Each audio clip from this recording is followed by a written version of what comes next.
Okay, y'all, so to jump right in, I'm going to teach y'all how I do my little top knot. I just took my hair down, so I'm going to be using a spray bottle mister and the green olive oil eco styler gel. So I'm just going to go ahead and rip my whole perimeter of my head without getting my actual length of my hair wet, and then I'm going to go in with some eco styler and a hard bristle brush to brush all my hair into my hands. Then I'm going to grab a hair tie. I'm going to take two because my hair is kind of thick as well, and I'm going to wrap that around several times to make sure that it's nice and tight.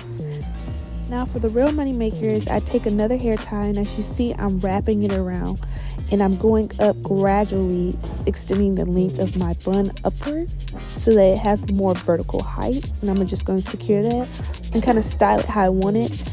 Today I wanted a more narrow and skinny bun instead of a lot of curls sticking out, so that's how I do it. And bye!